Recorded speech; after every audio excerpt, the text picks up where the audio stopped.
of the three spirits. Awaking in the middle of the prodigiously tough snore, and sitting up in bed to get his thoughts together, Scrooge had no occasion to be told that the bell was again upon the strike of 1. He felt that he was restored to consciousness in the right nick of time, for the especial purpose of holding a conference with the second messenger, dispatched to him through Jacob Marley's intervention. But finding that he turned uncomfortably cold when he began to wonder which of his curtains this new spectre would draw back, he put them every one aside with his own hands, and lying down again established a sharp lookout all round the bed. For he wished to challenge the spirit at the moment of its appearance, and did not wish to be taken by surprise and made nervous. Gentlemen of the free and easy sort, who plume themselves on being acquainted with a move or two, and being usually equal to the time of day, express the wide range of their capacity for adventure by observing that they are good for anything from pitch and toss to manslaughter, being which opposite extremes, no doubt, there lies a tolerably wide and comprehensive range of subjects. Without venturing for Scrooge quite as hardily as this, I don't mind calling on you to believe that he was ready for a good broad field of strange appearances, and that nothing between a baby and a rhinoceros would have astonished him very much. Now, being prepared for almost anything, he was not by any means prepared for nothing, and, consequently, when the bell struck 1, and no shape appeared, he was taken with a violent fit of trembling. 5 minutes, 10 minutes, a quarter of an hour went by, yet nothing came. All this time he lay upon his bed, the very core and centre of a blaze of ruddy light, which streamed upon it when the clock proclaimed the hour, and which, being only light, was more alarming than a dozen ghosts. As he was powerless to make out what it meant, or would be at, and was something apprehensive that he might be at the very moment an interesting case of spontaneous combustion, without having the consolation of knowing it. At last, however, he began to think, as you or I would have thought at first, for it is always the person not in the predicament who knows what ought to have been done in it, and would unquestionably have done it too. At last, I say, he began to think that the source and the secret of this ghostly light might be in the adjoining room, from whence, on further tracing it, it seemed to shine. This idea taking full possession of his mind, he got up softly and shuffled in his slippers to the door. The moment Scrooge's hand was on the lock, a strange voice called him by his name, and bade him enter. He obeyed. It was his own room. There was no doubt about that. But it had undergone a surprising transformation. The walls and ceiling were so hung with living green that it looked a perfect grove, from every part of which bright gleaming berries glistened. The crisp leaves of holly, mistletoe, and ivy reflected back the light, as if so many little mirrors had been scattered there, and such a mighty blaze went roaring up in the chimney, as that dull petrification of a heath had never known in Scrooge's time, or Marley's, or for many and many a winter season gone. Heaped up on the floor to form a kind of throne were turkeys, geese, game, poultry, brawn, great joints of meat, sucking pigs, long wreaths of sausages, mince pies, plum puddings, barrels of oysters, red-hot chestnuts, cherry-cheeked apples, juicy oranges, luscious pears, immense twelfth cakes, and seething bowls of punch, that made the chamber dim with the delicious steam. In easy state upon this couch there sat a jolly giant, glorious to see, who bore a glowing torch in shape not unlike Plenty's horn, and held it up high up to shed its light on Scrooge, as he came peeping round the door. "Come in!" exclaimed the ghost. "Come in, and know me better, man." Scrooge entered timidly, and hung his head before the spirit. He was not the dogged Scrooge he had been, and though the spirit's eyes were clear and kind, he did not like to meet them. "I am the ghost of Christmas present," said the spirit. "Look upon me." Scrooge reverently did so. It was clothed in one simple green robe, or mantle, bordered with white fur. This garment hung so loosely on the figure that its capacious breast was bare, as if disdaining to be warded or concealed by any artifice. Its feet, observable beneath the ample folds of the garment, were also bare, and on its head it wore no other covering than a holly wreath, sat there and there with shining icicles.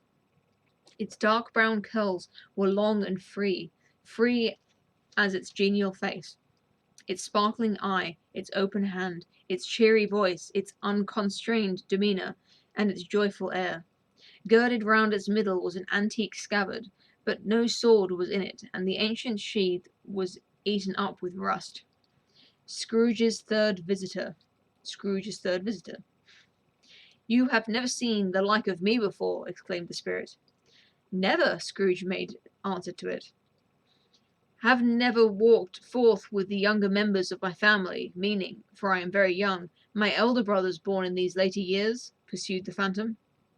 "I don't think I have," said Scrooge. "I am afraid I have not. Have you had many brothers, Spirit?"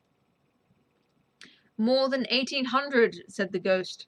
"A tremendous family to provide for," muttered Scrooge. "A tremendous family to provide for," muttered Scrooge. The ghost of Christmas Present rose.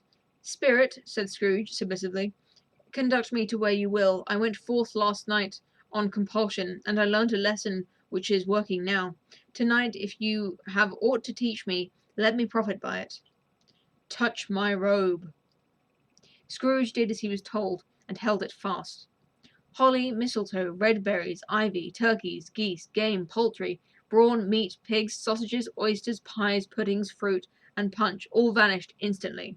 So did the room, the fire, the ruddy glow, the hour of night, and they stood in the city streets on Christmas morning, where, for the weather was severe, the people made a rough but brisk and not unpleasant kind of music, in scraping the snow from the pavements in front of their dwellings, and from the tops of their houses, whence it was mad delight to the boys to see it come plumping down into the road below, splitting into artificial little snowstorms. That does sound good. The house fronts looked black enough, and the windows blacker, contrasting with the smooth white streak of snow upon the roofs, and with the dirtier snow upon the ground, which the last deposit had been ploughed up in the deep furrows by the heavy wheels of carts and wagons, furrows that crossed and recrossed each other hundreds of times where the great streets branched off, and made intricate channels, hard to trace in the thick yellow mud and icy water. The sky was gloomy, and the shortest streets were choked up with a dingy mist, half thawed, half frozen, whose heavy particles descended in a shower of sooty atoms, as if all the chimneys in Great Britain had, by one consent, caught fire, and were blazing away to their dear hearts' content. There was nothing very cheerful in the climate or the town, and yet there was an air of cheerfulness abroad that the clearest summer air and brightest summer sun might have endeavoured to diffuse in vain. For the people who were shovelling away in the housetops were jovial and full of glee, calling out to one another from the parapets, and now and then exchanging a facetious? It is facetious. I struggled with this exact word yesterday. Facetious snowball, better-natured missile, far than many a worldly jest, laughing heartily as if it went right, and not less heartily if it went wrong. The poulterers' shops were still half open, and the fruiterers were radiant in their glory.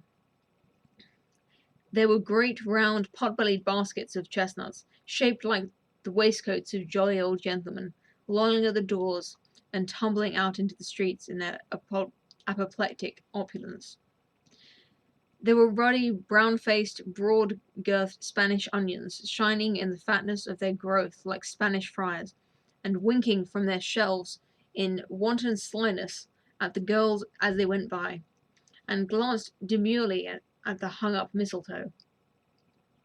There were pears and apples clustered high in the blooming pyramids, There were bunches of grapes made in the shopkeeper's benevolence, to dangle from conspicuous hooks, that people's mouths might water gratis if they passed. There were piles of filberts, mossy and brown, recalling in their fragrance ancient walks among the woods, and pleasant shufflings ankle deep through withered leaves. There were Norfolk biffins, squat and swarthy, setting off the yellow of the oranges and lemons, and in the great compactness of their juicy persons, urgently entreating and beseeching to be carried home in paper bags and eaten after dinner. The very gold and silver fish set forth among these choice fruits in a bowl, though members of a dull and stagnant-blooded race, appeared to know that there was something going on, and, to a fish, went gasping round and round their little world in slow and passionless excitement.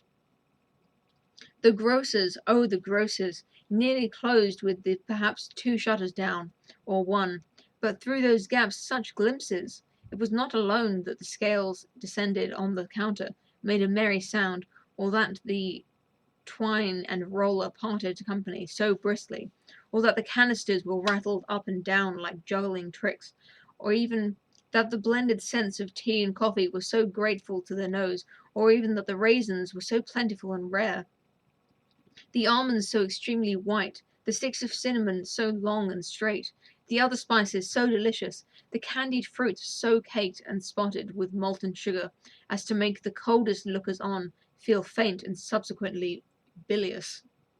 Nor was it that the figs were moist and plump, or that the French plums blushed in modest tartness from their highly decorated boxes, or that everything was so good to eat, and in its Christmas dress, but the customers were all so hurried and so eager in the hopeful promise of the day, that they tumbled up against each other at the door, crashing their wicker baskets wildly, and left their purchases upon the counter, and came running back to fetch them, and committed hundreds of the little mistakes, in the best humour possible, while the grocer and his people were so frank and fresh that the polished hearts with which they fastened their aprons behind might have been their own, worn outside for general inspection, for and for Christmas doors to peck at if they chose. But soon the steeples called good people all, to church and chapel, and away they came, flocking through the streets in their best clothes, and with their gayest faces, and at the same time there emerged from the scores of by-streets, lanes, and nameless turnings innumerable people, carrying their dinners to the bakers' shops. In the sight of these poor revellers appeared to interest the spirit very much, for he stood with Scrooge beside him in a baker's doorway, and taking off the covers as their bearers passed by, sprinkled incense on their dinners from his torch. And it was a very uncommon kind of torch, for once or twice when there were angry words between some dinner carriers who had jostled each other, he shed a few drops of water on them from it, and their good humour was restored directly. For they said it was a shame to quarrel upon Christmas Day, and so it was, God love it, so it was. In time the bells ceased, and the bakers were shut up, and yet there was a genial shadowing forth of all these dinners, and the progress of the cooking, in the thawed blotch of wet above each baker's oven, where the pavement smoked as if its stones were cooking too. "Is there a peculiar flower in what you sprinkle from your torch?" asked Scrooge. "There is, my own." "Would it apply to any kind of dinner on this day?" asked Scrooge. "To any kindly given. To a poor one most." "Why to a poor one most?" asked Scrooge. "Because it needs it the most." "Spirit," said Scrooge, after a moment's thought, "I wonder you, of all the beings in the many worlds about us, should desire to cramp these people's opportunities of innocent enjoyment." "I?" cried the Spirit. "You would deprive them of their means of dining every 7th day, often the only day on which they can be said to dine at all," said Scrooge. "Wouldn't you?" "I?" cried the Spirit. "You seek to close these places on the 7th day," said Scrooge, "and it comes to the same thing." "I seek!" exclaimed the Spirit. "Forgive me if I am wrong. It has been done in your name, or at least in that of your family," said Scrooge. There are some upon this earth of yours, returned the spirit, who lay claim to know us, and who did their deeds of passion, pride, ill will, hatred, envy, bigotry, and selfishness in our name. You are as strange to us and all our kith and kin as if they had never lived. Remember that, and charge their doings on themselves, not us.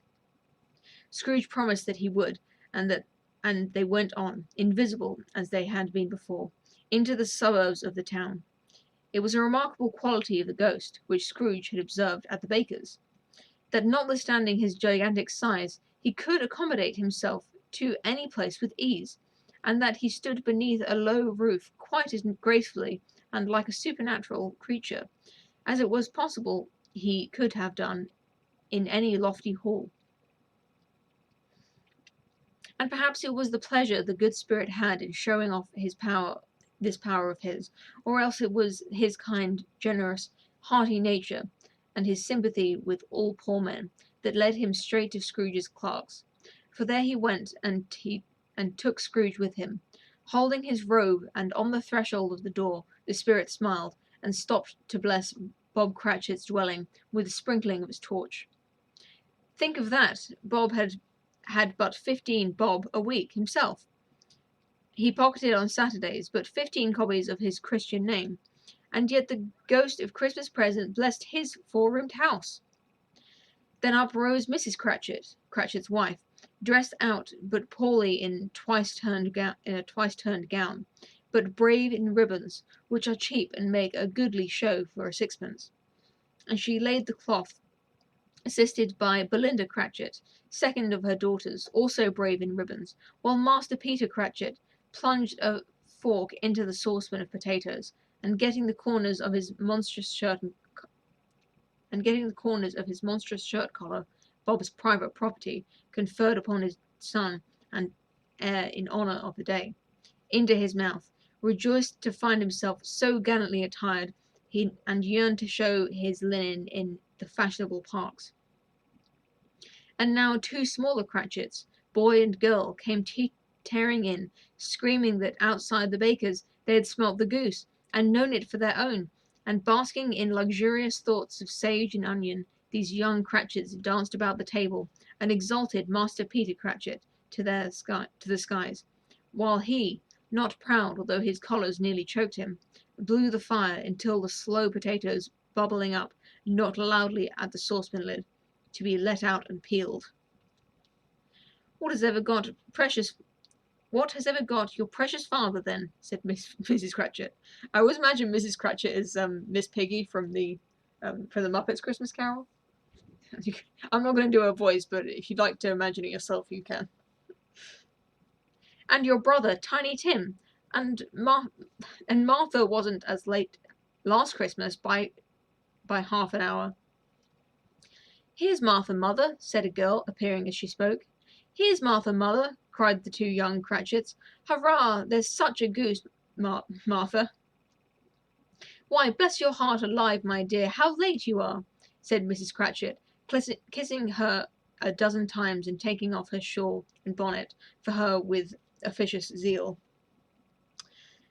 We'd a deal of work to finish up last night, replied the girl, and had to clear away this morning, mother. Well, never mind so long as you are come, said Mrs. Cratchit. Sit ye down before the fire, my dear, and have a warm. Lord bless ye. You know, ye is plural for you. I only found that out recently. So when she says sit ye down, she's talking to all of them. It's kind of like the French difference between tu and vous, I've heard. Well, not exactly like that, obviously. No, no, there's father coming, cried the 2 young Cratchits, who were everywhere at once. Hide, Martha, hide! So Martha hid herself, and in came little Bob the father, with at least 3 feet of comforter exclusive of the fringe hanging down before him, and his threadbare clothes darned up and brushed, to look seasonable, and Tiny Tim upon his shoulder. Alas, for Tiny Tim, he bore a little crutch, and had his limbs supported by an iron frame. Why, where's our Martha? Cried Bob Cratchit, looking round. Not coming, said Mrs. Cratchit. Not coming, said Bob, with a sudden declension of his high spirits, for he had been Tim's blood horse all the way from the church, and had come home rampant. Not coming Christmas Day? Martha didn't like to see him disappointed, if it were only in even if only in a joke, so she came out prematurely from behind the closet door and ran into his arms, while the two young Cratchits hustled Tiny Tim and bore him off into the wash-house, that he might hear the pudding singing in the copper. And how did little Tim behave? Asked Mrs. Cratchit, where she had rallied Bob on his credulity, and Bob had hugged his daughter to his heart's content. As good as gold, said Bob, and better. Somehow he gets thoughtful, sitting by himself so much, and thinks the strangest things you have ever heard. He told me, coming home, that he hoped the people saw him in the church, because he was a cripple, and it might be pleasant to them to remember upon Christmas Day who made lame beggars walk and blind men see.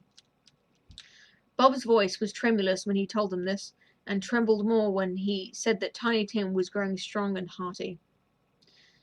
His active little crutch was heard upon the floor, and back came Tiny Tim before another word was spoken, escorted by his brother and sister to his stool before the fire, and while Bob, turning up his cuffs, as if, poor fellow, they were capable of being made more shabby, compounded some hot mixture with a jug with gin and lemons, and stirred it round and round, and put it on the hob to simmer. Master Peter and the two ubiquitous young Cratchits went to fetch the goose, with which they soon returned in high procession. Such a bustle ensued that you might have thought a goose the rarest of all birds, a feathered phenomenon, to which a black swan was a matter of course. And in truth it was something very like it in that house. Mrs. Cratchit made the gravy, ready beforehand in a little saucepan, hissing hot. Master Peter mashed the potatoes with incredible vigour. Miss Belinda sweetened up the apple sauce. Martha dusted the hot plates. Bob took Tiny Tim beside him in a tiny corner at the table. The two young Cratchits set chairs for everybody, not forgetting themselves, and mounting guard upon their posts, crammed spoons into their mouths, lest they should shriek for goose before their turn came to be helped. At last the dishes were set on, and grace was said. It was succeeded by a breathless pause, as Mrs. Cratchit, looking slowly all along the carving knife, prepared to plunge it in the breast. But when she did, and when the long-expected gush of stuffing issued forth, one murmur of delight arose all around the board, and even Tiny Tim, excited by the two young Cratchits, beat the table with the handle of his knife, and feebly cried, "Hurrah!" There never was such a goose. Bob said he didn't believe there ever was such a goose cooked. Its tenderness and flavour, size and cheapness were the themes of universal admiration. Eked out by apple sauce and mashed potatoes, it was a sufficient dinner for the whole family. Indeed, as Mrs. Cratchit said with great delight, surveying one small atom of a bone upon the dish, they hadn't ate it all at last. Yet every one had had enough, and the youngest Cratchits in particular were steeped in sage and onion to the eyebrows. But now, the plates being changed by Miss Belinda, Mrs. Cratchit left the room alone, too nervous to bear witness, to take the pudding up and bring it in. Suppose it should not be enough. Suppose it should not be done enough. Suppose it should break in turning out. Suppose somebody should have got over the wall of the backyard and stolen it while they were merry with the goose, a supposition at which the two young Cratchits became livid. All sorts of horrors were supposed. Hallo! A great deal of steam. The pudding was out of the copper. A smell like a washing day. That was the cloth. A smell like an eating-house and pastry cooks next door to each other, with the laundrettes next door to that. That was the pudding. In half a minute Mrs. Cratchit entered, flushed, but smiling proudly, with the pudding, like a spectacled cannonball, so hard and firm, blazing in half a quartern of ignited brandy, and bed-tight with Christmas holly stuck into the top. Oh, a wonderful pudding! Bob Cratchit said, and calmly too, that he regarded it as the greatest success achieved by Mrs. Cratchit since their marriage. Mrs. Cratchit said that now the weight was off her mind, she would confess she had her doubts about the quantity of flour. Everybody had something to say about it, but nobody said or thought it was at all a small pudding for a large family. It would have been flat heresy to do so. Any Cratchit would have blushed to hint at such a thing. At last the dinner was all done, the cloth was cleared, and the hearth swept, and the fire made up. The compound in the jug being tasted and considered perfect, apples and oranges were put upon the table, and a shovelful of chestnuts on the fire. Then all the Cratchit family drew round the hearth in what Bob Cratchit called a circle, meaning half of one, and at Bob Cratchit's elbow stood the family display of glass, 2 tumblers of custard cup without a handle. These held the hot stuff from the jug, however, as well as the golden goblets would have done, and Bob served it out with beaming looks, while the chestnuts on the fire sputtered and cracked noisily. Then Bob proposed, "A Merry Christmas to all, my dears. God bless us," which all the family re-echoed. "God bless us, every one," said Tiny Tim. God bless us, every one," said Tiny Tim, the last of all. He sat very close to his father's side upon his little stool. Bob held his withered little hand in his, as if he loved the child and wished to keep him by his side, and dreaded that he might be taken from him. "Spirit," said Scrooge, with an interest he had never felt before, "tell me if Tiny Tim will live." "I see a vacant seat," replied the ghost, "in the poor chimney-corner, and a crutch without an owner, carefully preserved. If these shadows remain unaltered by the future, the child will die." "No, no," said Scrooge. "Oh, no, kind spirit, say that he will be spared." "If these shadows remain unaltered by the future, none other of my race," returned the ghost, "will find him here. What then? If he be like to die, he had better do it, and decrease the surplus population." That's for those of you who weren't here yesterday. That was what Scrooge said about somebody. I can't remember who he said about that. Maybe about the people living in the streets. I don't remember. Who did he say it about? Never mind. Scrooge hung his head to hear his own words quoted by the spirit, and was overcome with penitence and grief. "Man," said the ghost, "if man you be in heart, not adamant, forbear that wicked cant until you have discovered what the surplus is, and where it is. Will you decide what man shall live and what man shall die?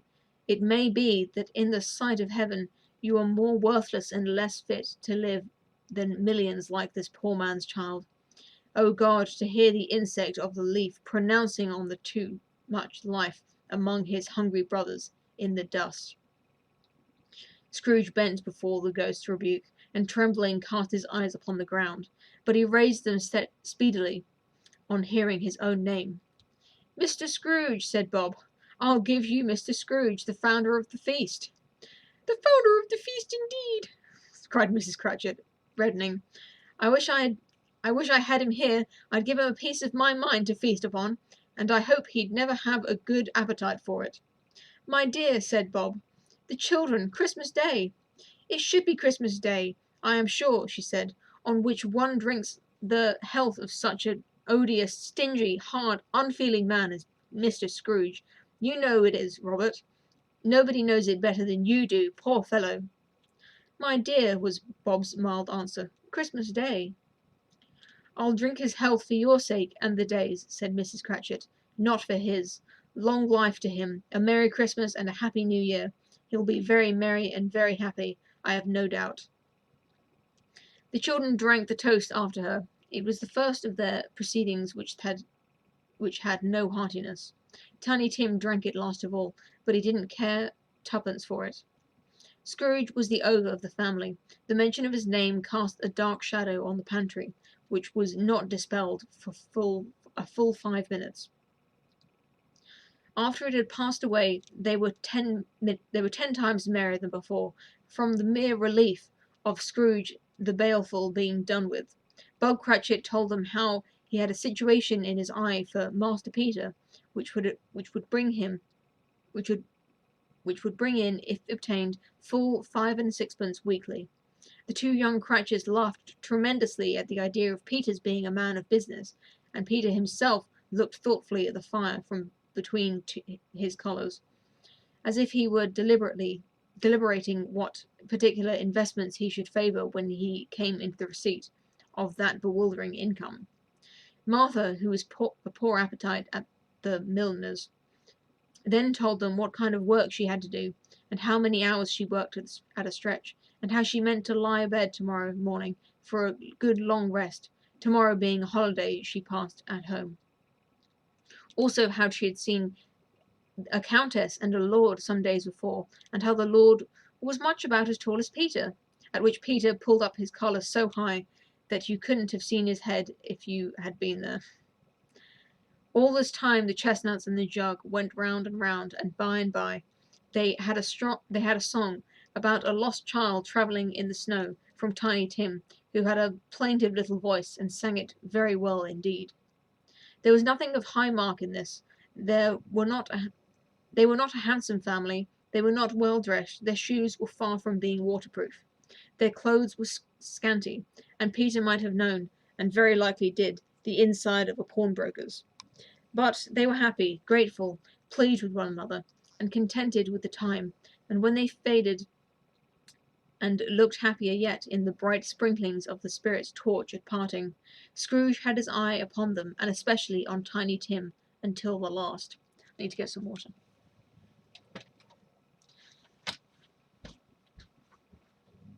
Sweetie, you're snoring.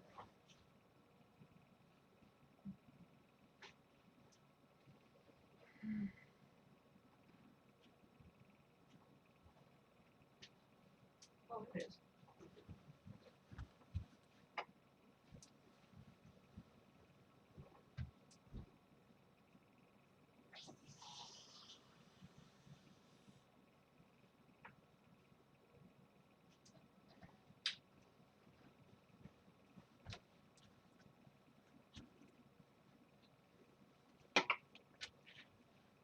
I'm back.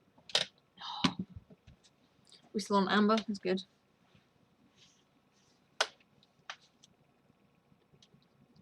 Anybody got any comments? I'm just getting water. I'll start in a second. Okay.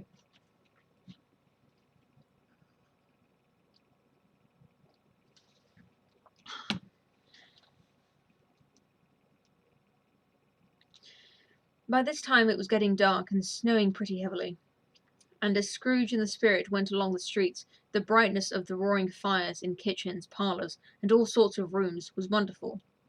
Here the flickering of the blaze showed preparations for a cosy dinner, with hot plates baking through and through before the fire, and deep red curtains ready to be drawn to shut out cold and darkness. There all the children of the house were running into the snow to meet their married sisters, brothers, cousins, uncles, aunts, and be the first to greet them. Here again were shadows on the window blind of guests assembling, and there a group of handsome girls, all hooded and fur-booted, and all chattering at once, tripped lightly off to some near neighbour's house, where woe upon the single man who saw them enter, artful witches well they knew it, in a glow. But if you had judged from the numbers of people on their way to friendly gatherings, you might have thought that no one was at home to give them welcome when they got there, instead of every house expecting company, and piling up its fires half chimney high. Blessings on it, how the ghost exulted, how it bared its breadth of breast, and opened its capacious palm, and floated on, outpouring, with a generous hand, its bright and harmless mirth on everything within its reach. The very lamplighter, who ran on before, dotting the dusky streets with specks of light, and who was dressed to spend the evening somewhere, laughed out loudly as the spirit passed, though little kenned the lamplighter and had any company but Christmas. And now, without a word of warning from the ghost, they stood upon a bleak and desert moor. Desert? I guess it's whatever. where monstrous masses of rude stone were cast about, as though it were a burial place of giants, and water spread itself wheresoever it listed, or would have done so, but for the frost that held it prisoner, and nothing grew but moss and furze, and coarse rank grass. Down in the west of the setting sun had left a streak of fiery red, which glared upon the desolation for an instant like a sullen eye, and frowning lower, lower, lower yet, was lost in the thick gloom of darkness. "What place is this?" asked Scrooge. "A place where miners live, who labour in the bowels of the earth," returned the spirit. "But they know me. See!" A light shone from the window of a hut, and swiftly they advanced towards it. Passing through the wall of mud and stone, they found a cheerful company assembled round a glowing fire. An old, old man and woman with their child, and their child's children, and their children's children, and another generation beyond that, all decked out gaily in their holiday attire. The old man, in a voice that seldom rose above a howling of the wind upon the barren waste, was singing them a Christmas song. It had been a very old song when he was a boy, and from time to time they all joined in the chorus. So surely as they raised their voices, the old man got quite blithe and loud, and so surely as they stopped, his vigour sank again. The spirit did not tarry here, but bade Scrooge hold his robe, and passing on above the moor, sped whither? Not to see? To see.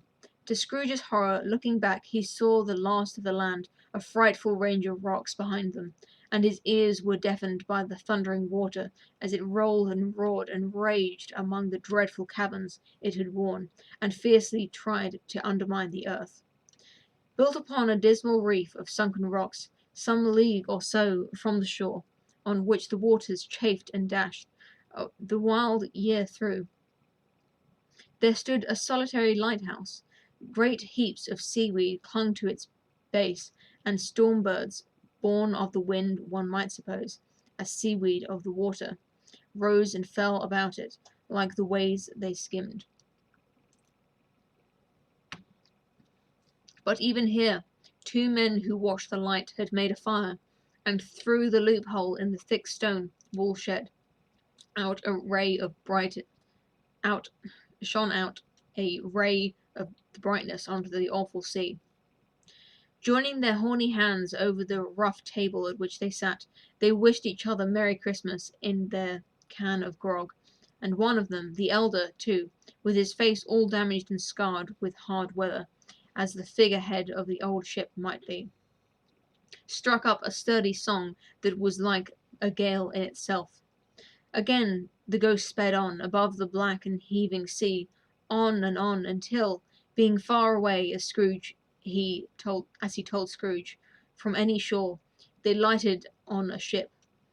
They stood beside the helmsman at the wheel, the lookout in the bow, the officers who had the watch, dark ghostly figures in their several stations.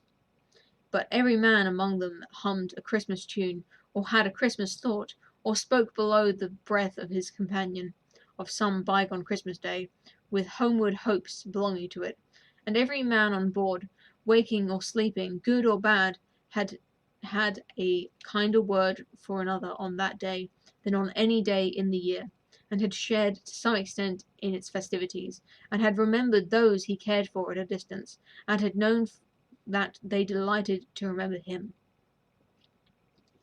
It was a great surprise to Scrooge, while listening to the moaning of the wind, and thinking what a solemn thing it was to move on through the lonely darkness over the unknown abyss, whose depths were secrets as profound as death. It was a great surprise to Scrooge, while thus engaged, to hear a hearty laugh.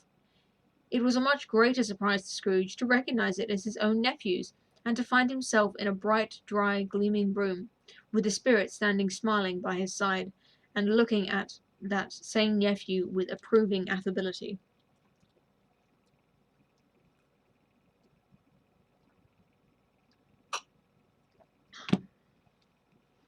"Ha ha!" laughed Scrooge's nephew. "Ha ha ha! If you should happen at any unlikely chance to know a man more blessed in laughter than Scrooge's nephew, all I can say is I should like to know him too. Introduce me to him, and I'll cultivate his acquaintance. It is a fair, even-handed, noble adjustment of things, that while there is infection in disease and sorrow, there is nothing in the world so irresistibly contagious as laughter and good humour.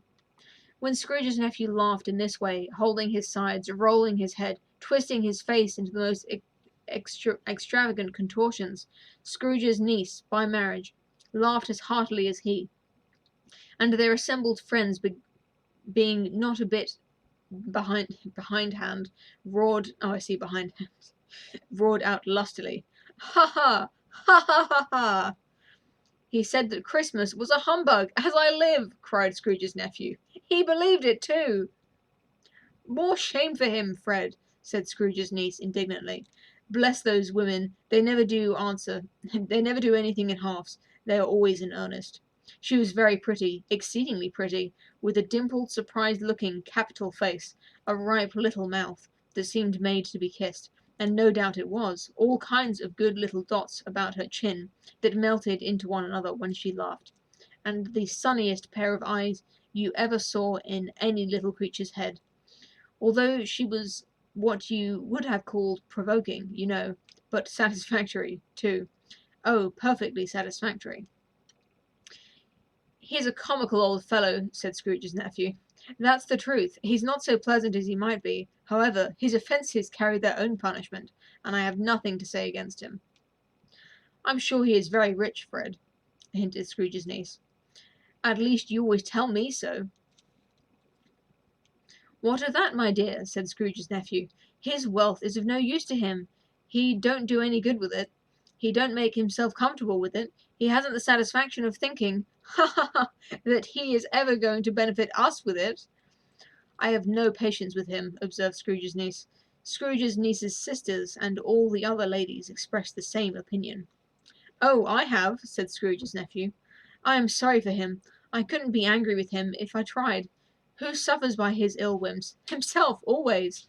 Here, he takes it into his head to dislike us, and he won't come and dine with us. What's the consequence? He don't lose much of a dinner." "Indeed, I think he loses a very good dinner," interrupted Scrooge's niece. Everybody else said the same, and they must be allowed to have been competent judges, because they had just had dinner, and, with the dessert upon the table, were clustered round the fire by lamplight.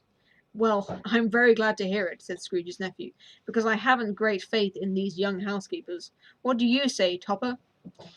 Topper had clearly got his eye upon one of Scrooge's niece's sisters, for he answered that a bachelor was a wretched outcast, who had no right to express an opinion on the subject. Whereat Scrooge's niece's sister, the plump one with the lace tucker, not the one with the roses, blushed. "Do go on, Fred," said Scrooge's niece, clapping her hands. "He never finishes what he begins to say. He is such a ridiculous fellow." Scrooge's nephew revelled in another laugh, and as it was impossible to keep the infection off, though the plump sister tried hard to do it with an aromatic vinegar, his example was unanimously followed. "I was only going to say," said Scrooge's nephew, "that the consequence of his taking a dislike to us, and not making merry with us, is, as I think, that he loses some pleasant moments, which could do him no harm. I am sure he loses pleasanter companions than he can find in his own thoughts, either in his mouldy old office, or his dusty chambers. I mean to give him the same chance every year, whether he likes it or not, for I pity him. He may rail at Christmas till he dies, but he can't help thinking better of it. I defy him, if he finds me going there, in good temper, year after year, and saying, 'Uncle Scrooge, how are you?' If it only puts him in the vein to leave his poor clerk £50, that's something, and I think I shook him yesterday." It was their turn to laugh now at the notion of his shaking Scrooge, but being thoroughly good-natured, and not much caring what they laughed at, so that they laughed at any rate, and he encouraged them in their merriment, and passed the bottle joyously.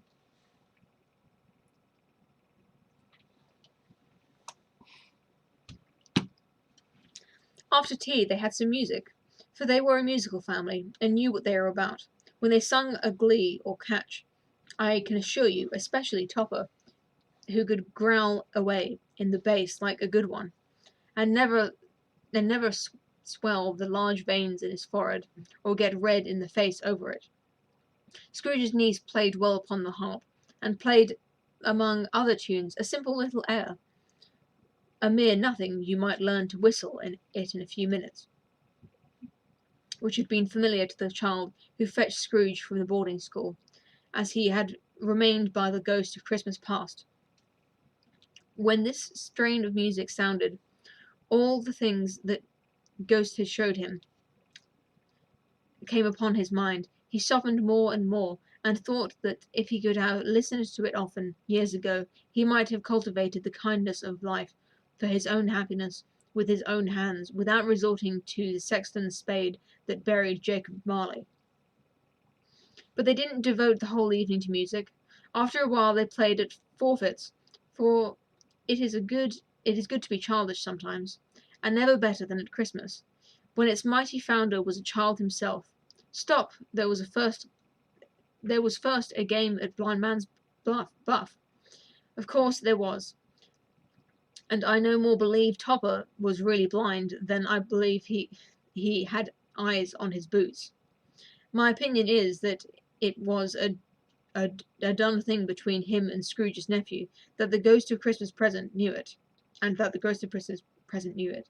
The way he went after that plump sister in the lace tucker was an outrage on the credulity of human nature, knocking down the fire irons, tumbling over the chairs, bumping against the piano, smothering himself amongst the curtains. Wherever she went, there went he. He always knew where the plump sister was. He wouldn't catch anyone else. If you had fallen up against him, as some of them did, on purpose, he would have made a feint of endeavouring to seize you, which would have been an affront to your understanding, and would instantly have sidled off in the direction of the plump sister. She often cried out that it wasn't fair, and it really was not. But but when at last he caught her, when, in spite of all her silken rustlings and her rapid flutterings past him, he got her into a corner whence there was no escape. Then his conduct was the most execrable. This is too. I can't do this. Execrable? Execrable? I don't know what that word is. For his pretending not to know her, his pretending that it was necessary to touch her headdress, and further to assure himself of her identity by pressing a certain ring upon her finger and a certain chain around her neck, was vile, monstrous. No doubt she told him her opinion of it, when, another blind man being in office, they were so very confidential together behind the curtains. Scrooge's niece was not one of the blind man's buff party, but was made comfortable with a large chair and a footstool in a snug corner, where the ghost and Scrooge were close behind her. You know, they make this game sound really fun. I used to play it as a kid. Did anyone else play Blind Man's Buff? I think we called it Bluff, but that's why I keep stumbling when I'm reading it. Everything in this book sounds like it's such good fun, but I swear I never enjoyed Christmas this much. But she joined in the forfeits and loved her love to admiration with all the letters of the alphabet, likewise all the game of how, when, and where. She was very great, and to the secret joy of Scrooge's nephew, beat her sisters hollow, though they were sharp girls too, as Topper could have told you. There might have been 20 people there, young and old, but they all played, and so did Scrooge, for wholly forgetting, in the interest he had in what was going on, that his voice made no sound in their ears. He sometimes came out with a guess quite loud, and very often guessed quite right too, for the sharpest needle, best Whitechapel, warranted not to cut in the eye, was not sharper than Scrooge, blunt as he took it in his head to be. The ghost was greatly pleased to find him in this mood, and looked upon him with such favour that he begged like a boy to be allowed to stay until the guest departed. But this the spirit could not be done. The spirit said could not be done. Here is a new game, said Scrooge. 1 half-hour, spirit, only one. It was a game called Yes and No, where Scrooge's nephew had to think of something, and the rest must find out what, he only answering to their questions yes or no, as the case was. The brisk fire of questioning to which he was exposed elicited from him that he was thinking of an animal, a live animal, rather a disagreeable animal, a savage animal, an animal that growled and grunted sometimes, and talked sometimes, and lived in London, and walked about the streets, and wasn't made a show of, and wasn't led by anybody, and didn't live in a menagerie, and was never killed in a market, and was not a horse, or an ass, or a cow, or a bull, or a tiger, or a dog, or a pig, or a cat, or a bear. At every fresh question that was put to him, his nephew burst into a fresh roar of laughter, and was so inexpressibly tickled that he was obliged to get up off the sofa and stamp.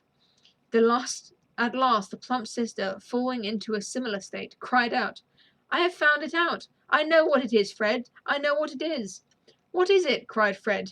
"It's your Uncle Scrooge!" It really says that. Which it certainly was. Admiration was the universal sentiment, though some objected that the reply is it a bear ought to have been yes, inasmuch as an answer in the negative was sufficient to have diverted their thoughts from Mr. Scrooge, supposing they had ever had a tendency that way. "He has given us plenty of merriment, I'm sure," said Fred, "and it would be ungrateful not to drink his health. Here is a glass of mulled wine ready to our hand at the moment, and I say, Uncle Scrooge!" "Well, Uncle Scrooge!" they cried. "A Merry Christmas and a Happy New Year to the old man, whatever he is," said Scrooge's nephew.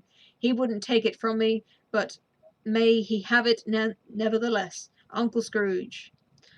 Uncle Scrooge had imperceptibly become so gay and light of heart that he would have pledged the unconscious company in return, and thanked them in an inaudible speech, if the ghost had given him time.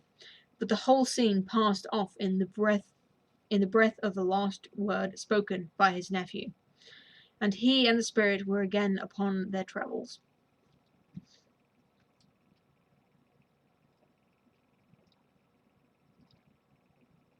Sorry about the lag. I don't think there's anything I can do at this exact moment.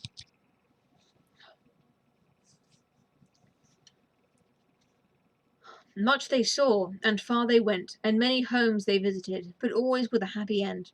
The spirits stood beside sick beds, and they were cheerful on foreign lands, and they were close at home by struggling men, and they were patient in their greater hope by poverty, and it was rich. In almshouses, hospital, and jail, in misery's every refuge, where vain man, in his little brief authority, had not made fast the door, and barred the spirit out, he left his blessing and taught Scrooge his precepts. It was a long night, if it were only a night, but Scrooge had his doubts of this, because the Christmas holiday appeared to be condensed into the space of time they passed together. It was strange, too, that while Scrooge remained unaltered in his outward form, the ghost grew older, clearly older. Scrooge had observed this change, but never spoke of it, until they left the children's 12th party night. When, looking at the spirit, they stood together in an open place, he noticed that his hair was grey. "Are spirits' lives so short?" asked Scrooge. "My life upon this globe is very brief," replied the ghost. "It ends tonight." "Tonight!" cried Scrooge. "Tonight at midnight. Hark! The time is drawing near." The chimes were ringing the 11:15 at that moment. "Forgive me if I am not justified in what I ask," said Scrooge, looking intently at the spirit's robe, "but I see something strange, and not belonging to yourself, protruding from your skirts. Is it a foot or a claw?" "It might be a claw, for the flesh upon it," was the spirit's sorrowful reply. "Look here." From the foldings of its robe it brought two children, wretched, abject, frightful, hideous, miserable. They knelt down at its feet, and clung upon the outside of its garment. "Oh, man, look here! Look down here!" exclaimed the ghost. They were a boy and a girl, yellow, meagre, ragged, scowling, wolfish, but prostrate too, in their humility. where graceful youth should have filled their features out, and touched them with its freshest tints. A stale and shriveled hand, like that of age, had pinched and twisted them, and pulled them into shreds.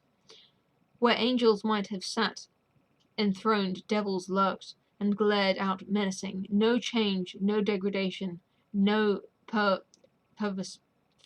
perversion of humanity in any grade. Through all the mysteries of wonderful creation, has monsters half so horrible and dread. Ignorance and want. Scrooge started back, appalled. Having them shown to him in this way, he tried to say they were fine children, but the words choked themselves rather than be parties to a lie of such enormous magnitude. Spirit, are they yours? Scrooge could say no more. They are man's, said the spirit, looking down upon them, and they cling to me, appealing from their fathers. This boy is ignorance, this girl is want. Beware them both, and all of their degree. But most of all beware this boy, for on his brow I can see that written which is doom, unless the writing will be erased.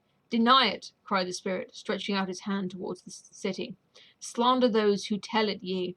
Admit it for your factious purposes, and make it worse, and bide the end.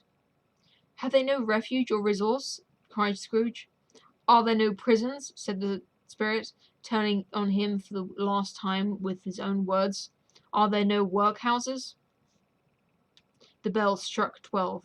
Scrooge looked about him for the ghost and saw it not. As the last stroke ceased to vibrate, he remembered the prediction of old Jacob Marley, and lifting up his eyes, beheld a solemn phantom, draped and hooded, coming like a mist upon the ground towards him. I think I probably have time for the last spirit. If you, wow, we really sped through that. I was a third of the way through the book last night, and I was 73%. I think I'm doing pretty well. Let's do it, guys. We'll finish it. All 12 of you watching. We had 90 people. We had 80 people watching last night. Oh wait, was it 30? Why did I say 80? I don't know. But I won't be bitter about that. Maybe it was a different time of day, so maybe it'll be different. Stave 4. The last of the spirits. The phantom slowly, gravely, silently approached. When it came near him, Scrooge bent down upon his knee, for in the varied air through which the spirit moved, it seemed to scatter gloom and mystery. It was shrouded in a deep black garment, which concealed its head, its face, its form, and left nothing of it visible except one outstretched hand. But for this, it would have been difficult to detach its figure from the night, and separate its form from the darkness by which it was surrounded. He felt that it was tall and stately when it came beside him, and that its mysterious presence filled him with a solemn dread. He knew no more, for the spirit neither spoke nor moved. I am in the presence of the ghost of Christmas yet to come, said Scrooge. The spirit answered not, but pointed outward with its hand. You are about to show me shadows of the things that have not happened, but will happen in time before us, Scrooge pursued. Is that so, spirit? The upper portion of the garment was contracted for an instant in its folds, as if the spirit had inclined its head. That was the only answer he received. Although well used to ghostly company by this time, Scrooge feared the silent shape so much that his legs trembled beneath him, and he found that he could hardly stand when he prepared to follow it. The spirit paused a moment, and as observing his condition, and giving him time to recover. But Scrooge was all the worse for this. It thrilled him with a vague, uncertain horror to know that behind the dusky shroud there were ghostly eyes intently fixed upon him. While he, though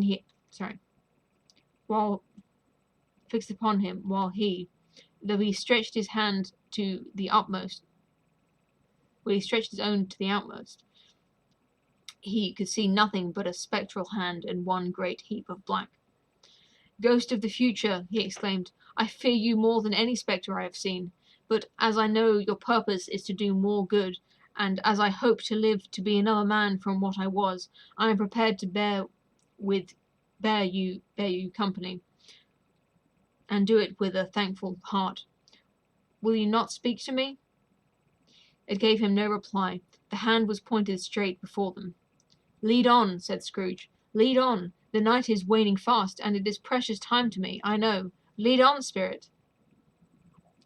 The phantom moved away as it had come towards him. Scrooge followed in the shadow of its dress, which bore him up, and he thought, and carried him along. They scarcely seemed to enter the city, for the city rather seemed to spring up about them, and encompass them from its own act. But there they were, in the heart of it, on 'change amongst the merchants, who hurried up and down, and chinked the money in their pockets, and conversed in the groups, and looked at their watches, and trifled thoughtfully with their great gold seals, and so forth, as Scrooge had seen them often.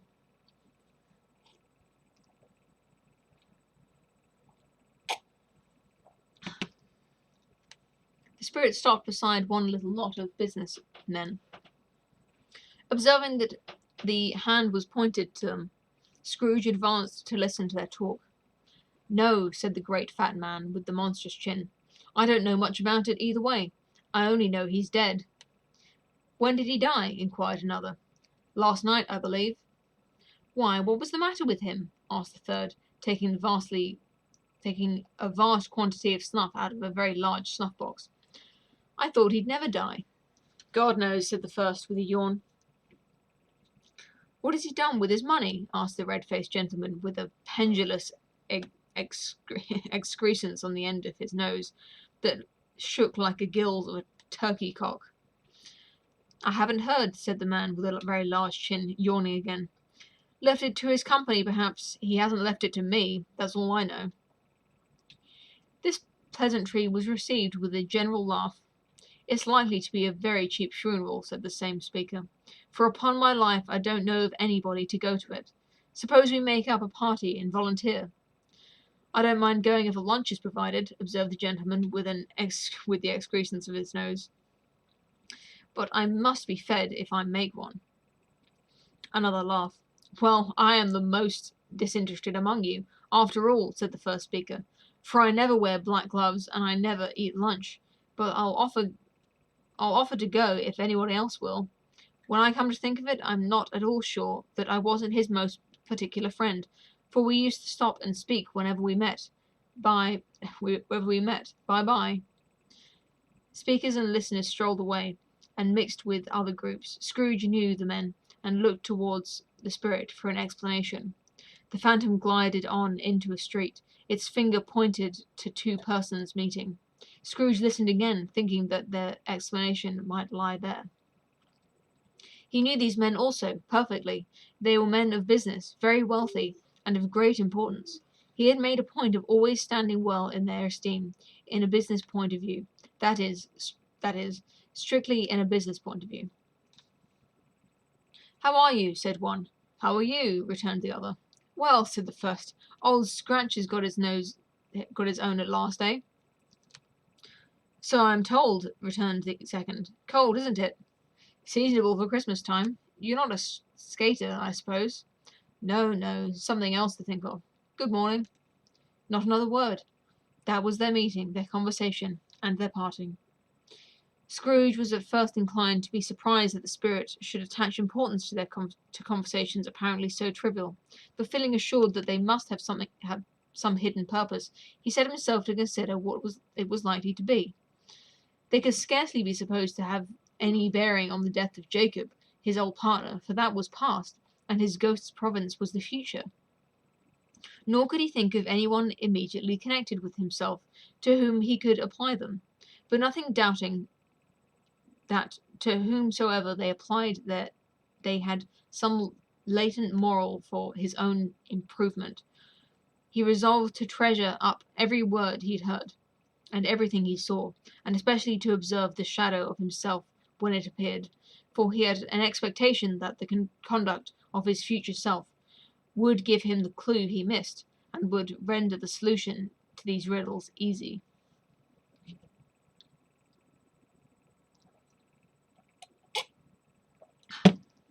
He looked about in that very place for his own image, but another man stood in his accustomed corner, and though the clock pointed to his usual time of day for being there, he saw no likeness of himself among the multitudes that poured in through the porch. It gave him little surprise, however, for he had been revolving in his mind a change of life, and thought and hoped he saw his newborn resolutions carried out in this. Quiet and dark beside him stood the phantom, with his outstretched hand. When he roused himself from his thoughtful quest, he fancied from the turn of the hand and its situations in reference to himself that the unseen eyes were looking at him keenly. It made him shudder and feel very cold. They left the busy scene and went into an obscure part of the town where Scrooge had never penetrated before, although he recognized its situation and its bad repute. The ways were foul and narrow, the shops and houses wretched, the people half naked, drunken, slipshod, ugly. Alleys and archways, like so many cesspools, disgorged their offences of smell and dirt and life upon the straggling streets, and the whole quarter reeked with crime, with filth and misery. Far in this den of infamous resort there's a low-browed beetling shop below a penthouse roof, where iron, old rags, bottles, bones, and greasy offal were brought. Upon the floor within were piled up heaps of rusty keys, nails, chains, hinges, files, scales, weights, and refuse iron of all kinds.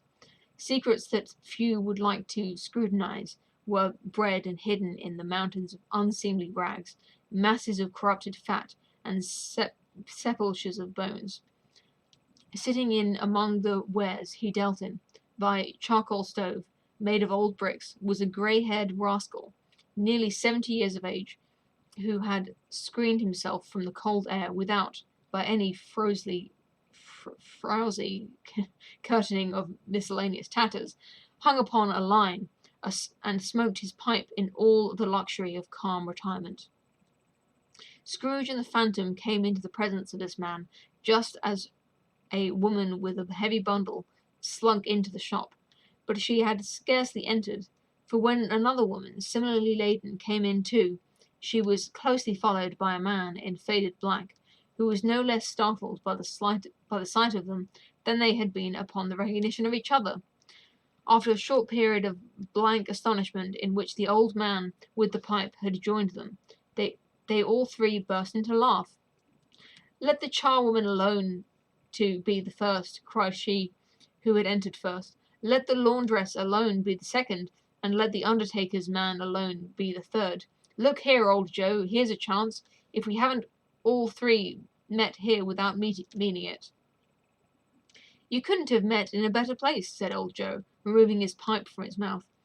"Come into the parlour. You were made free of it long ago, you know, and the other two ain't strangers.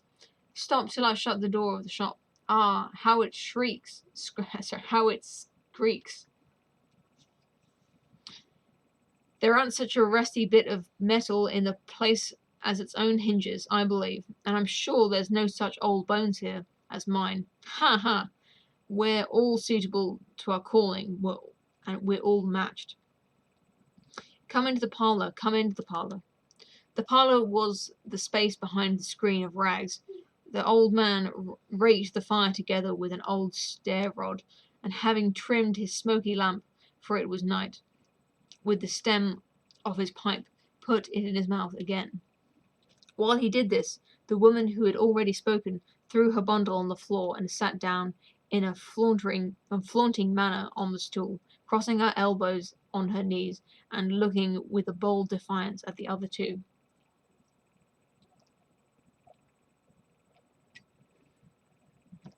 "What odds, then? What odds, Mrs. Dilber?" said the woman. "Every person has a right to care of themselves. He always did. That's true indeed, said the laundress. No man more so. Why then, don't stand staring as if you was afraid, woman. Who's the wiser? We're not going to pick holes in each other's coats, I suppose? No, indeed, said Mrs. Dilber and the man together. We should hope not. Very well, then, cried the woman. That's enough. Who's the worse for the loss of a few things like these? Not a dead man, I suppose. No, indeed, said Mrs. Dilber, laughing. If he wanted to keep him after he was dead, a wicked old screw, pursued the woman. Why wasn't he natural in his lifetime? If he had been, he'd have had someone to look after him when he was struck with death, instead of lying gasping out his last there, alone by himself. It's the truest word that ever was spoke, said Mrs. Dilber. It's a judgment on him. I wish it was a little heavier judgment, replied the woman, and it should have been. You may depend upon it, if I could have laid my hands on anything else. Open that bundle, old Joe, and let me know the value of it. Speak out plain. I'm not afraid to be the first, nor afraid for them to see it. We know pretty well that we were helping ourselves before we met here. I believe it's no sin. Open the bundle, Joe. But the gallantry of her friends would not allow of this, and the man in faded black mounting the breech first, produced his plunder. It was not extensive. A seal or two, a pencil case, a pair of sleeve buttons, and a brooch of no great value were all. They were severely examined and appraised by old Joe, who chalked the sums he was disposed to give for each upon the wall, and added them up into a total, where he found there was nothing more to come. That's your account, said Joe, and I wouldn't give another sixpence if I was to be bawled for not doing it. Who's next? Mrs. Dilber was next. Sheets and towels, a little wearing apparel, 2 old-fashioned silver teaspoons, a pair of sugar tongs, and a few boots. Her account was stated on the wall in the same manner. I always give too much to ladies. It's a weakness of mine, and that's the way I ruin myself, said old Joe. That's your account. If you asked me for another penny and made it an open question, I'd repent of being so liberal and knock off a half-crown.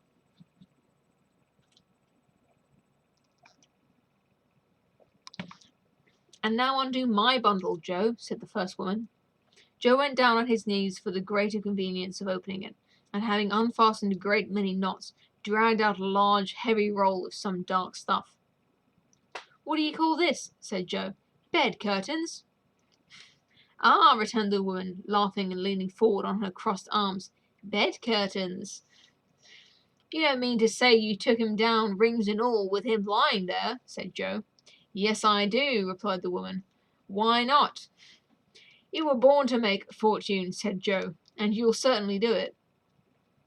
I certainly shan't hold my hand when I can get anything in it by reaching it out. For the sake of such a man as he was, I promise you, Joe, returned the woman coolly. Don't drop that oil upon my blankets now. His blankets? Asked Joe.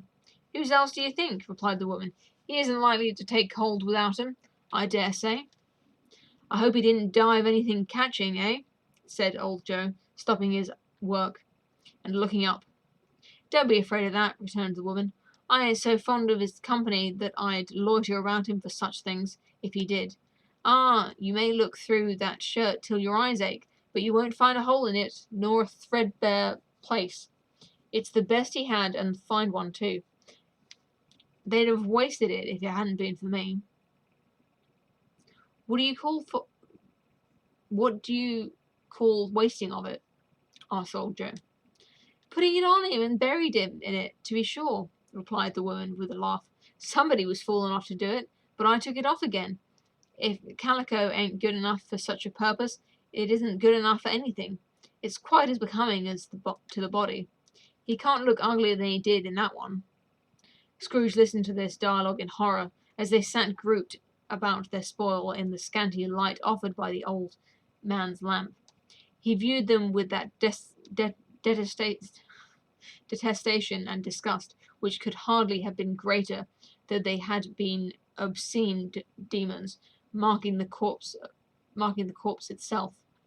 "Ha ha!" laughed the same woman, when old Joe, producing a flannel bag with money in it, told out their several gains upon the ground.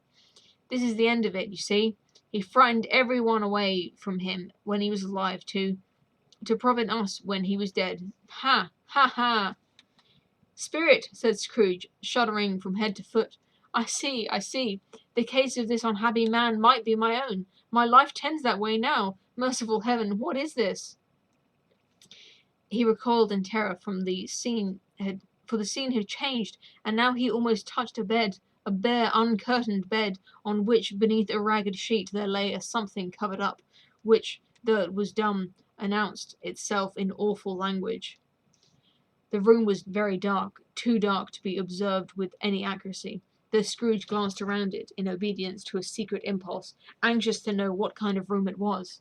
A pale light, rising in the outer air, fell straight upon the bed, and on it, plundered and bereft, unwatched, unwept, uncared for, was the body of this man. Scrooge glanced towards the phantom. Its steady hand was pointed to the head. The cover was so carelessly adjusted that the slightest raising of it, the motion of a finger upon Scrooge's part, would have disclosed the face. He thought of it, felt how easy it would be to do, and longed to do it, but had no more power to withdraw the veil than to dismiss the spectre at his side. "O cold, cold, rigid, dreadful death, set up thine altar here, and dress it with such terrors as thou hast at thy command. For this is thy domain, but of the loved, revered, and honoured head thou canst not turn one hair to thy dread purposes, or make one feature odious. It is not that the hand is heavy and will fall down when released. It is not that the heart and pulse are still, but that the hand was open, generous, and true. The heart was brave, warm, and tender, and the pulse a man's. Strike, shadow, strike, and see his good deeds springing from the wound, to sow the world with life immortal." No voice pronounced these words in Scrooge's ears, and yet he heard them when he looked upon the bed. He thought, if this man could be raised up now, what would be his foremost thoughts? Avarice, hard dealing, griping cares? They have brought him to a rich end, truly. He lay in the dark, empty house, with not a man, a woman, or a child, to say that he was kind to me, in this or that, or for the memory of one kind word I will be kind to him. A cat was tearing at the door, and there was a sound of gnawing rats behind the hearthstone. What they wanted in the room of death, and why they were so restless and disturbed, Scrooge did not dare to think. "Spirit," he said, "this is a fearful place. In leaving it I shall not leave its lesson. Trust me, let us go." Still the ghost pointed with an unmoved finger to the head. "I understand you," Scrooge returned, "and I would do it, if I could, but I have not the power. Spirit, I have not the power." And again it seemed to look upon him. "If there is any person in the town who feels emotion caused by this man's death," said Scrooge, quite agonized, "show that person to me, Spirit, I beseech you." The phantom spread its dark robe before him for a moment, like a wing, and withdrawing it revealed a room by daylight, where a mother and her children were. She was expecting someone, and with anxious eagerness, for she walked up and down the room, started at every sound, looked out from the window, glanced at the clock, tried, but in vain, to work with her needle, and could hardly bear the voices of the children at their play. At length the long-expected knock was heard. She hurried to the door, and met her husband, a man whose face was careworn and depressed, though he was young. There was a remarkable expression in it now, a kind of serious delight of which he felt ashamed, and which he struggled to repress. He sat down to the dinner that he had been hoarding for him by the fire, and when she asked him faintly what news, which was not until after a long silence, he appeared embarrassed how to answer. "Is it good," she said, "or bad?" to help him. "Bad," he answered. "Are we quite ruined?" "No, there is hope yet, Caroline." If he relents, she said, amazed. There is. Nothing is past hope if such a miracle's happened. He is past relenting, said her husband. He is dead.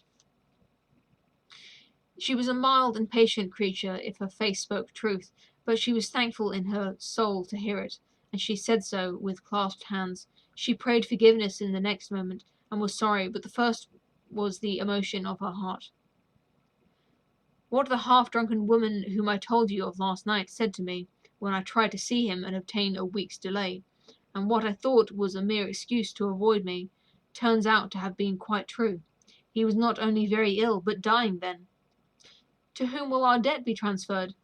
I don't know, but before that time we shall be ready with the money, and even though we were not, it would be a bad fortune indeed to find so merciless a creditor in his successor. We may sleep tonight with light hearts, Caroline. Yes, soften it as they would, their hearts were lighter. The children's faces, hushed and clustered round to hear what they so little understood, were brighter. And it was a happier house for this man's death. The only emotion that the ghost could show him, caused by the event, was one of pleasure. Let me see some tenderness connected with the death, said Scrooge. All that dark chamber spirit, which we left just now, will be for ever present to me.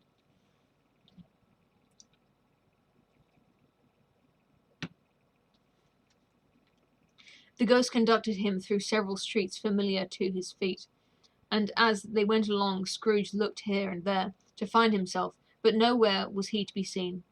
They entered poor Bob Cratchit's house, the dwelling he had visited before, and found the mother and the children seated round the fire. Quiet, very quiet. The noisy little Cratchits were as still as statues in one corner, and sat looking up at Peter, who had a book before him. The mother and her daughters were engaged in sewing, but surely they were very quiet. And he took the children and set him in the midst of them. Where had Scrooge heard those words? He had not dreamed them. The boy must have read them out, as he and the spirit had crossed the threshold. Why did he not go on? The mother laid her work upon the table, and put her hand upon her face.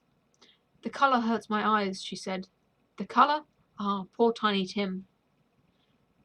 They're better now again, said Cratchit's wife. It makes them weak by candlelight, and I wouldn't show weak eyes to your father when he comes home, for the world. It must be near his time. Past it, rather, Peter answered, shutting up his book. But I think he has walked a little slower than he used to, these few last evenings, mother. They were very quiet again. At last she said, in a steady, cheerful voice that only faltered once, I have known him walk with Tiny Tim upon his shoulder, very fast indeed. And so have I, cried Peter, often. And so have I, exclaimed another, and so had all. But he was very light to carry, she resumed, intent upon her work, and his father loved him so that it was no trouble. And there is your father at the door. She hurried out to meet him, and little Bob in his comforter, he had need of it, poor fellow, came in. His tea was ready for him on the hob, and they all tried who should help him to it the most. Then the young two Cratchits got upon his knees and laid, each child, a little cheek against his face, as if they said, Don't mind it, father, don't be grieved. Bob was very cheerful with them, and spoke pleasantly to all the family. He looked at the work upon the table, and praised the industry and speed of Mrs. Cratchit and the girls. They would be done long before Sunday, he said. Sunday? You went today, then, Robert? Said his wife. Yes, my dear, returned Bob. I wish you could have gone. It would have done you good to see how green a place it is. But you'll see it often. I promised him that I would walk there on a Sunday. My little child, cried Bob. My little child. He broke down all at once. He couldn't help it. If he could have helped it, he and his child would have been farther apart, perhaps, than they were. He left the room and went upstairs into the room above, which was lighted cheerfully and hung with Christmas. There was a chair set close behind the child, and there were signs of someone having been there lately. Poor Bob sat down in it, and when he had thought a little and composed himself, he kissed the little face. He was reconciled to what had happened, and went down again, quite happy.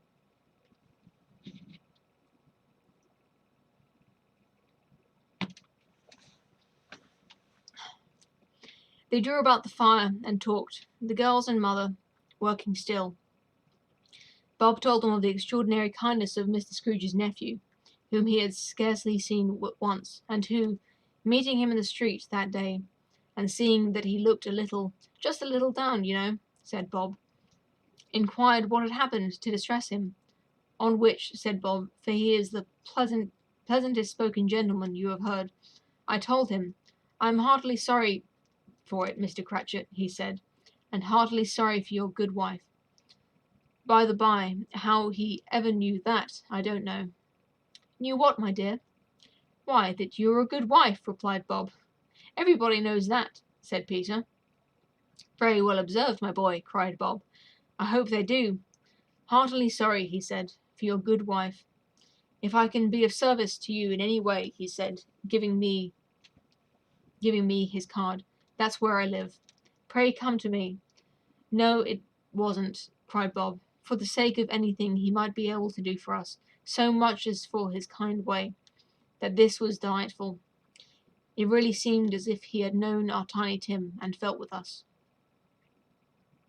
I'm sure he's a good soul, said Mrs. Cratchit.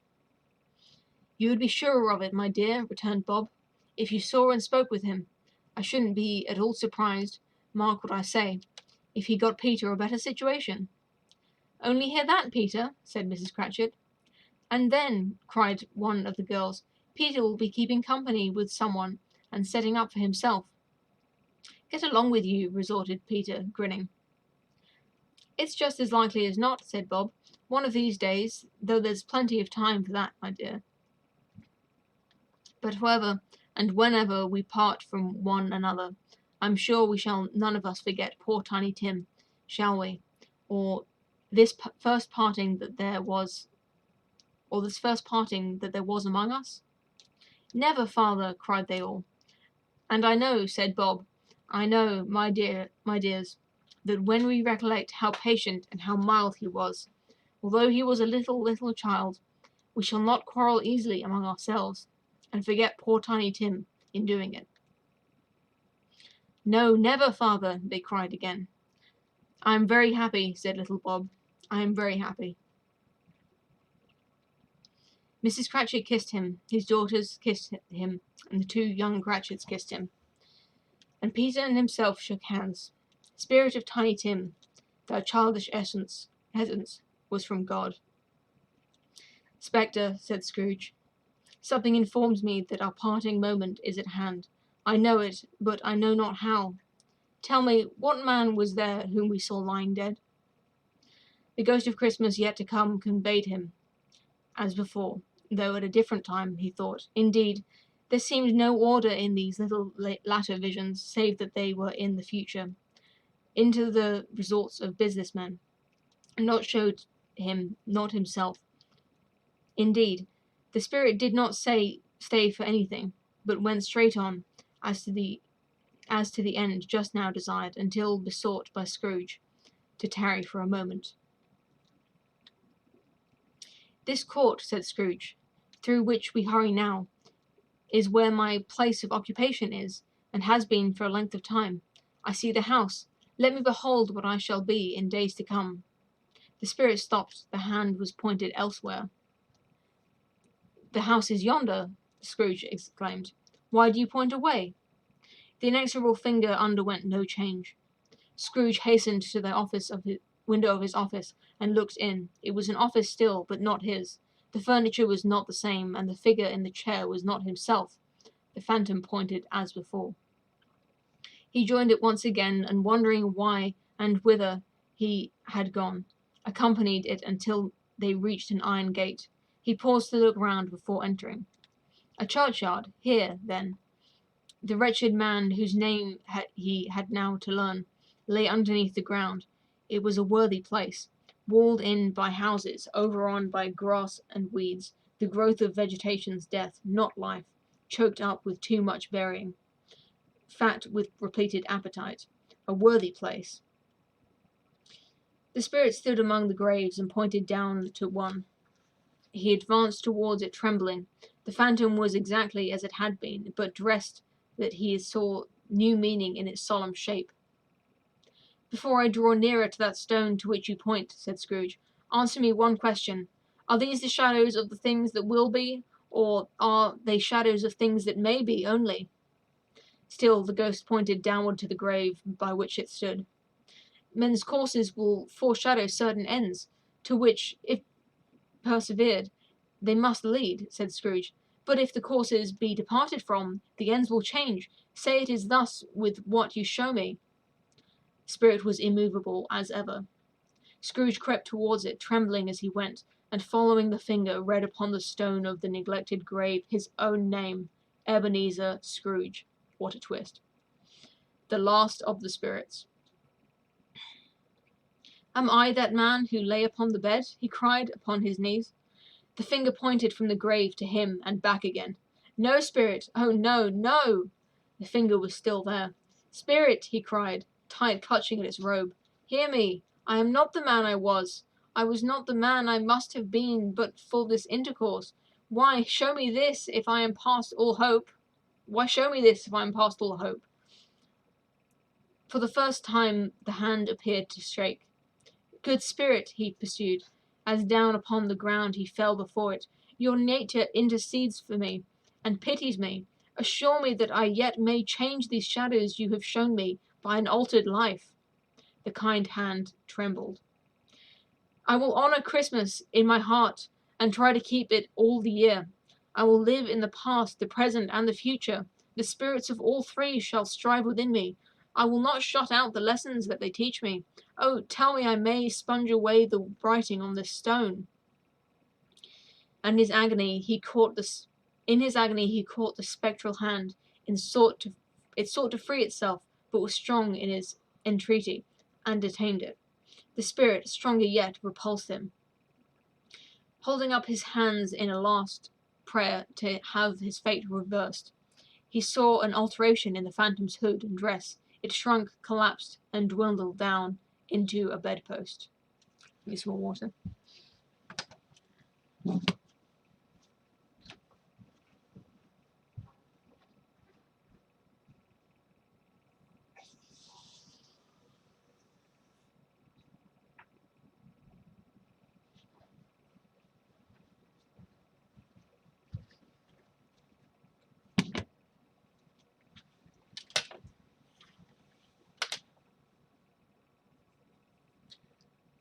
Still 15 going strong. I'm gonna drink all of this, I think. Oh, got water down me. I got distracted just at the important moment.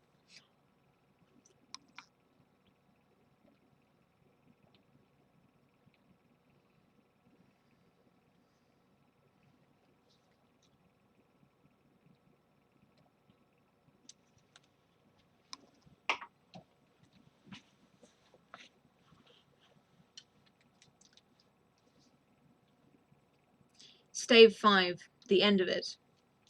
Yes, and the bedpost was his own. The bed was his own. The room was his own. Best and happiest of all, the time before him was his own, to make amends in. "I will live in the past, the present, and the future," Scrooge repeated, as he scrambled out of bed. "The spirits of all three shall strive within me. O Jacob Marley, heaven and Christmas time be praised! For this, I say it on my knees, old Jacob, on my knees." He was so fluttered and so glowing with his good intentions that his broken voice would scarcely answer to his call. He had been sobbing violently in his conflict with the spirit, and his face was wet with tears. "They are not torn down," cried Scrooge, folding one of his bed curtains in his arms. "They are not torn down, rings and all. They are here. I am here. The shadows of things that would have been may be dispelled. They will be, I know they will." His hands were busy with his garments all this time, turning them inside out, putting them on upside down, tearing them, mislaying them, and making them parties to every kind of extravagance. I don't know what to do, cried Scrooge, laughing and crying at the same breath, and making the perfect Laocoon of himself with his stockings. I am as light as a feather, I am as happy as an angel, I am as merry as a schoolboy, I am as giddy as a drunken man. A Merry Christmas to everybody, a Happy New Year to all the world. Hello here, whoop, hello! He had frisked into the sitting room, and was now standing there, perfectly winded. "There's the saucepan that the gruel was in," cried Scrooge, starting off again, and going round the fireplace. "There's the door by which the ghost of Jacob Marley entered. There's the corner where the ghost of Christmas presents sat. There's the window where I saw the wandering spirits. It's all right. It's all true. It all happened. Ha ha ha!" Really, for a man who had been out of practice for so many years, it was a splendid laugh, and a most illustrious laugh. The father of a long, long line of brilliant laughs. "I don't know what day of the month it is," said Scrooge. "I don't know how long I've been among the spirits. I don't know anything. I'm quite a baby. Never mind, I don't care. I'd rather be a baby. Hallo, whoop! Hallo here!" He was checked in his transports by the churches ringing out the lustiest peals he had ever heard. Clash, clang, hammer, ding, dong, bell. Bell, dong, ding, hammer, clang, clash. Oh, glorious, glorious! Running to the window, he opened it and put out his head. No fog, no mist, clear, bright, jovial, stirring, cold, cold, piping for the blood to dance to. Golden sunlight, heavenly sky, sweet, fresh air. Merry bells, oh, glorious, glorious! "What's to-day?" cried Scrooge, calling downward to a boy in Sunday clothes, who perhaps loitered in to look about him. "Eh?" returned the boy, with all his might of wonder. "What's to-day, my fine fellow?" said Scrooge. You want to answer, little boy? Why, it's Christmas Day. "To-day," replied the boy. "Why, Christmas Day." "It's Christmas Day," said Scrooge to himself. "I haven't missed it. The spirits have done it all in one night. They can do anything they like. Of course they can. Of course they can. Hello, my fine fellow." "Hello," returned the boy. "Do you know the poulterer's in the next street but one, at the corner?" Scrooge inquired. "I should hope I did," replied the lad. "An intelligent boy," said Scrooge. "A remarkable boy. Do you know whether they've sold the prize turkey that was hanging up there? Not the little prize turkey, the big one." "Why, the one that's as big as me," returned the boy. "What a delightful boy," said Scrooge. "It's a pleasure to talk to him. Yes, my buck." "It's hanging there now." "It's hanging there now," replied the boy. "Is it?" said Scrooge. "Go and buy it." "Walker," replied the boy. "No, no," said Scrooge. "I'm in earnest. Go and buy it, and tell them to bring it here, that I may give them the direction where to take it. Come back with the man, and I'll give you a shilling. Come back with him in less than 5 minutes, and I'll give you half a crown." The boy was off like a shot. He must have had a steady hand at a trigger who could have got a shot off that half so fast. I'll send it to Bob Cratchit's, whispered Scrooge, rubbing his hands and splitting with laughter. "He shan't know who sends it. It's twice the size of Tiny Tim. Joe Miller never made such joke as sending it to Bob's will be." The hand in which he wrote the address was not a steady one, but write it he did, somehow, and went downstairs to open the street door, ready for that coming of the poulterer's man. As he stood there, waiting his arrival, the knocker caught his eye. "I shall love it as long as I live," cried Scrooge, patting it with his hand. "I scarcely ever looked at it before. What an honest expression it has on its face! It's a wonderful knocker. Here's the turkey. Hello, whoop! How are you? Merry Christmas!" It was a turkey. He never could have stood upon its legs, that bird. He would have snapped him short off in a minute, like sticks of sealing wax. "Why, it's impossible to carry that to Camden Town," said Scrooge. "You must have a cab." The chuckle with which he said this, and the chuckle with which he paid for the turkey, and the chuckle with which he paid for the cab, and the chuckle with which he recompensed the boy, were only to be exceeded by the chuckle with which he sat down breathlessly in his chair again, and chuckled till he cried. Shaving was not an easy task, for his hand continued to shake very much, and shaving requires attention even when you don't dance while you're at it. But if he had cut the end of his nose off, he would have put a piece of sticking plaster over it and been quite satisfied. He dressed himself, all in his best, and at last got into the streets. The people were by this time pouring forth, and he had seen them with the ghost of Christmas present, as he had seen them with the ghost of Christmas present, and walking with his hands behind him, Scrooge regarded every one with a delighted smile. He looked so irresistibly pleasant, in a word, that 3 or 4 good-humoured fellows said, "Good morning, sir! A Merry Christmas to you!" And Scrooge said often afterwards that all of the little blithe sounds he had ever heard, those were the blithest to his ears. He had not gone far when, coming on towards him, he beheld the portly gentleman who had walked into his counting-house the day before, and said, "Scrooge and Marley's, I believe." It sent a pang across his heart to think how this old gentleman would look upon him when they met, but he knew what path lay straight before him, and took it. My dear sir," said Scrooge, quickening his pace, and taking the old gentleman by both his hands, "how do you do? I hope you succeeded yesterday. It was very kind of you. A Merry Christmas to you, sir." "Mr. Scrooge?" "Yes," said Scrooge. "That is my name, and I fear it may not be pleasant to you. Allow me to ask your pardon, and will you have the goodness," here Scrooge whispered in his ear. "Lord bless me!" cried the gentleman, as if his breath were taken away. "My dear Mr. Scrooge, are you serious?" "If you please," said Scrooge. "Not a farthing less. Not a farthing less. A great many back payments are included in it, I assure you. Will you do me that favour?" "My dear sir," said the other, shaking hands with him, "I don't know what to say to such munific—" "Don't say anything, please," retorted Scrooge. "Come and see me. Will you come and see me?" "I will," cried the old gentleman, and it was clear he meant to do it. "Thank ye," said Scrooge. "I am much obliged to you, and thank you 50 times. Bless you." He went to church, and walked about the streets, and watched the people hurrying to and fro, and patted the children on the head, and questioned beggars, and looked down into the kitchens of houses, and up to the windows, and found that everything could yield him pleasure. He had never dreamed that anything could give him so much happiness.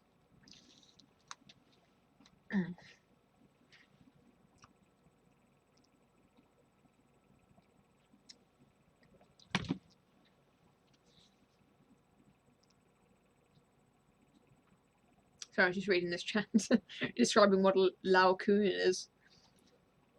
The statute of Laocoon, since Scrooge is in such a rush to get dressed that he becomes entangled in his clothes. I still don't know what the statute of Laocoon is. I don't know, we'll look it up afterwards. Where did I get to? In the afternoon, he turned his steps towards his nephew's house. He passed the door a dozen times before he had the courage to go up and knock. He made a dash and did it. "Is your master at home, my dear?" said Scrooge to the girl. "Nice girl, very." "Yes, sir." "Where is he, my love?" said Scrooge. "He's in the dining room, sir, along with the mistress. I'll show you upstairs, if you please." "Thank'ee, he knows me," said Scrooge, with his hand already on the dining room lock. I'll go in here, my dear." He turned it gently, sidled his face in round the door. They were looking at the table, which was spread out in great array, for these young housekeepers are always nervous to such points, and like to see that everything is right. "Fred," said Scrooge. Dear heart alive, how his niece by marriage started! Scrooge had forgotten for that moment about her sitting in the corner with the footstool, or he wouldn't have done it on any account. "Why, bless my soul!" cried Fred. "Who's that?" "It's I, your Uncle Scrooge. I have come to dinner. Will you let me in, Fred?" Let him in? It is a mercy he didn't shake his arm off. He was at home in 5 minutes. Nothing could be heartier. His niece looked just the same. So did Topper when he came. So did the plump sister when she came. So did every one when they came. Wonderful party, wonderful games, wonderful unanimity, wonderful happiness. But he was early at the office next morning. Oh, he was early there. If he could be there, if he could only be there first to catch Bob Cratchit coming late, that was the thing he had set his heart upon. And he did it, yes, he did. The clock struck 9. No Bob. A quarter past. No Bob. He was a full 18 minutes and a half behind his time. Scrooge sat with his door wide open, that he might see him come in to the tank. His hat was off before he opened the door. His comforter, too. He was on his stool in a jiffy, driving away his pen as if he were trying to overtake 9 o'clock. "Hello!" "Hello!" growled Scrooge, in his accustomed voice, as near as he could feign it. "What do you mean by coming here at this time of day?" "I'm very sorry, sir," said Bob. "I am behind my time." "You are?" repeated Scrooge. "Yes, I think you are. Step this way, sir, if you please." "It's only once a year, sir," pleaded Bob, appearing from the tank. "It shall not be repeated. I was making rather merry yesterday, sir." "Now, I'll tell you what, my friend," said Scrooge, "I am not going to stand this sort of thing any longer, and therefore," he continued, leaping from his stool and giving Bob such a dig in the waistcoat that he staggered back into the tank again, "and therefore I am about to raise your salary." Bob trembled and got a little nearer to the ruler. He had a momentary idea of knocking Scrooge down with it, holding him, and calling to the people in the court for help and a straight waistcoat. "A Merry Christmas, Bob," said Scrooge, with an earnestness that could not be mistaken, as he clapped him on the back. "A merrier Christmas, Bob, by good fellow, than I have given to you for many a year. I'll raise your salary and endeavour to assist your struggling family, and we will discuss your affairs this very afternoon over a Christmas bowl of smoking bishop, Bob. Make up the fires and buy another coal scuttle before you dot another I, Bob Cratchit." Scrooge and Bob Cratchit.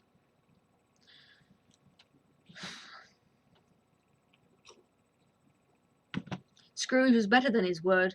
He did it all and infinitely more, and to Tiny Tim, who did not die ever, he was a second father, and he became as a good friend, as good a friend, as good a master, as good a man, as the good old city knew, or any other good old city, town, or borough in the good old world. Some people laughed to see the alteration in him, but he let them laugh, and little heeded them, for he was wise enough to know that nothing ever happened on this globe for good, at which some people did not have their fill of laughter in the outset, and knowing that such as these would be blind anyway, he thought it quite as well that they should wrinkle up their eyes and grin in grins, as have the malady in less attractive forms. His own heart laughed and was quite enough for him. He had no further intercourse with spirits, but lived upon the total abstinence principle, ever afterwards, and it was always said of him that he knew how to keep Christmas well, if any man alive possessed the knowledge. May that be truly said of us, and all of us. And so, as Tiny Tim observed, God bless us, every one.